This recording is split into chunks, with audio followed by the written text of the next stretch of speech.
আসসালামু আলাইকুম, বিসমিল্লাহির রহমানির রহিম। Welcome to my video Tanika's kitchen. আজ আমি চিকেন মশলা তৈরি করব। তার জন্য নিয়ে নিচ্ছি একটা পাত্র, তাতে দিয়ে দিলাম তেল। তেলটা গরম হয়ে আসলে আমরা শুকনো উপকরণগুলো দিয়ে দিলাম। 1.5 ইঞ্চি দারুচিনি, 3টা এলাচ, 2টা গরম মশলা, 3টা তেজপাতা আর 1 বাটি পেঁয়াজ।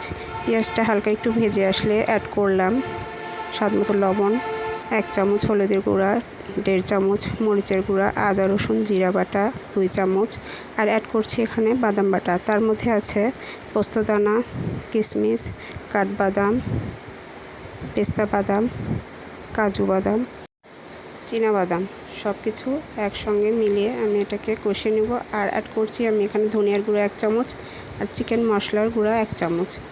একটু পানি দিয়ে মশলাটা কষিয়ে নেব।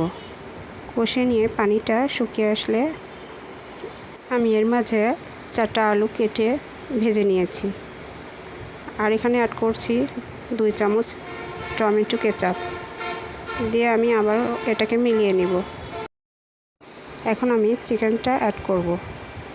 চিকেনটা অ্যাড করে ভালোভাবে কষাবো। চিকেনটা ভালোভাবে ঢেকে কষে আসলে আমি যে আলু ভেজে রেখেছি সেটা এখানে অ্যাড করব। করে আমি আবারও এটাকে কষিয়ে নেব। চিকেনটা যত ভালোভাবে কষাবো তত ভালো হবে। আর দিয়ে দিচ্ছি 1 বাটি পানি। পানি দিয়ে আমি মাংসটা ভালোভাবে কষিয়ে নেব এবং হয়ে আসার আগে আমি জিরা আর মৌরি গুঁড়া অ্যাড করলাম। হয়ে গেল আমার চিকেন মশলা। আমার রেসিপি যদি আপনাদের ভালো লাগে আমাকে সাপোর্ট করবেন।